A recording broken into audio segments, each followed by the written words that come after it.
जो हमारे SRO cases हैं, 46 केसेस हमारे प्रिंसिपल सेक्रेटरी के टेबल पे हैं, जिसमें हर एक चीज़ क्लियर कर दी गई है।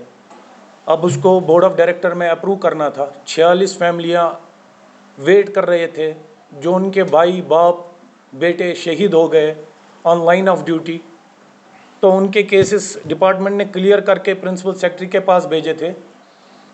लेकिन बदकिस्मती से उन्होंने नई एक रिव्यू कमेटी खड़ी की है, जिसमें अब 2 साल लगेंगे। तो मेरे वो भाई जो शहीद हो गए ड्यूटी पे, अपने डिपार्टमेंट को सर्वाइवल मोड पे लाने के लिए जो शहीद हो गए, उनकी फैमिलियां 2 साल और बैक करेंगी। अननेसेसरी, विदाउट एनी रीज़न इसको डिले किया गया।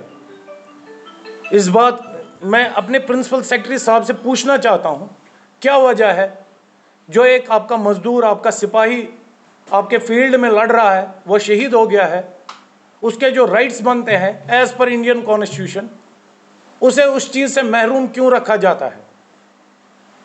कोऑर्डिनेशन कमेटी एक आरटीआई भी फाइल करने वाली है इस चीज़ के खिलाफ।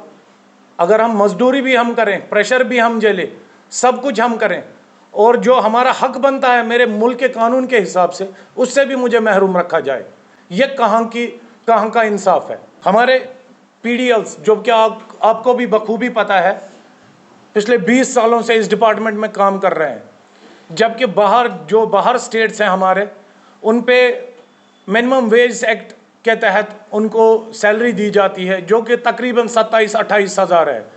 लेकिन मेरे कॉरपोरेशन के लोगों को 9,300 रुपये सैलरी मिलती है। आप भी समझ सकते हो कि मेरे पीडीएल कैसे सर्वाइव करेंगे 9,300 रुपये में। उनकी रेगुलराइजेशन क्यों नहीं हो रही है? ये चीज़ हम अपने प्रिंसिपल सेक्रेटरी साहब से पूछना चाहते हैं, हमारे एमडी साहब से पूछना चाहते हैं, हमारे चीफ इंजीनियर साहब से पूछना चाहते हैं, जो कि अभी करंट सिचुएशन में हमारे डिपार्टमेंट के हेड्स हैं, उनसे पूछना चाहते हैं कि वो क्या कर रहे हैं इस बाज़ाबादकारी के लिए। जो हमारे भाई काम कर रहे हैं, चाहे बर्फीला तूफान हो, सैलाब हो, कोई भी डिज़ास्टर हो, उसमें काम करते हैं। आलम तो ये है कि मेरे पीडीएल डेलीवेजर्स जो 2020 तक पूरी तनख्वाह लेते थे, उनको ये कह के उनकी सैलरी बंद की गई कि आप जी आफ्टर बैन हो।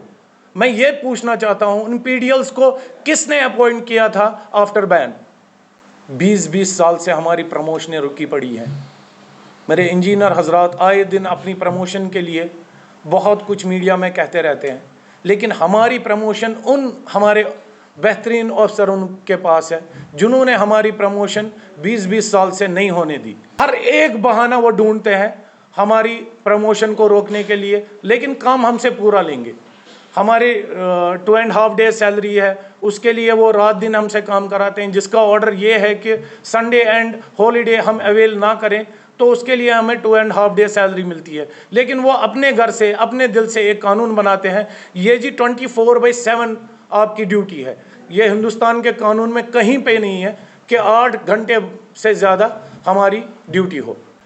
हम चाहते हैं कि इंजीनियर्स को इंजीनियर्स की तरह काम कराया जाए, उसको एक एडमिनिस्ट्रेशन से बाहर रखा जाए, उसे एज सिंपल जो भी इंजीनियरिंग प्रोजेक्ट है उसके लिए तैनात रखा जाए, जिससे ये एक ख़ानदानी राज बन गया है, जिसमें छोटे मुलाजिम काम कर रहे हैं, उनको कोई बेनिफिट, कोई चीज़ नहीं मिल रही है।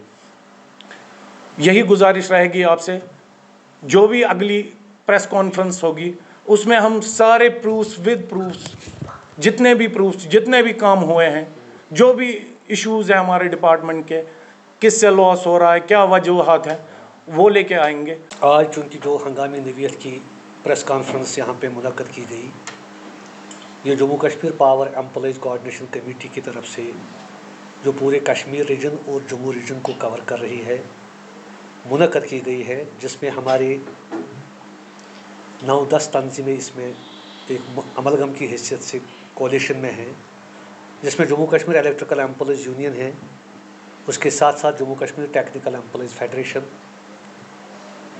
Drivers association, Sikh electrical minority federation, reserve category power employees, central non gazetted electrical employees union, Kashmir electrical employees and workers association, clerical association.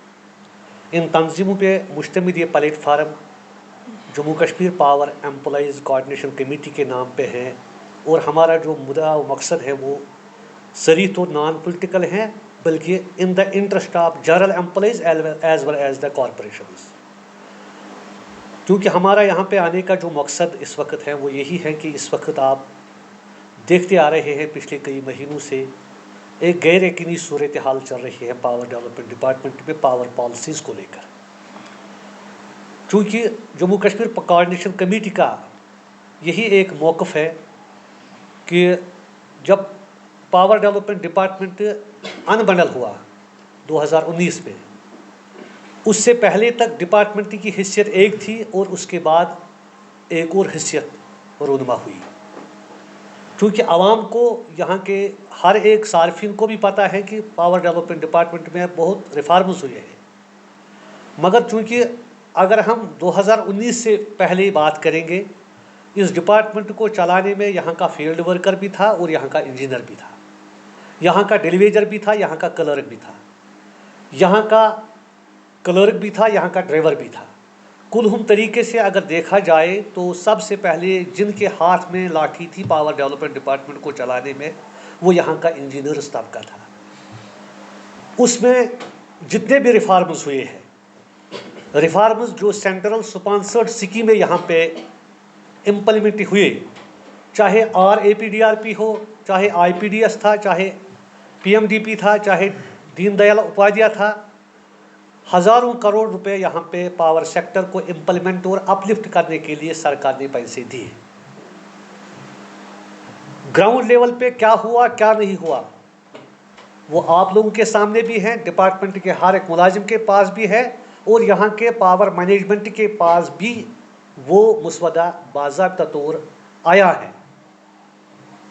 सब लोग जानते हैं कि सबसे ज़्यादा जो लाठी बरसी वो यहाँ के डिपार्टमेंट के छोटे मुलाजिमों पर लगी, मगर उसके बावजूद हमने सितम भी सहे, हमने भी काम भी किए।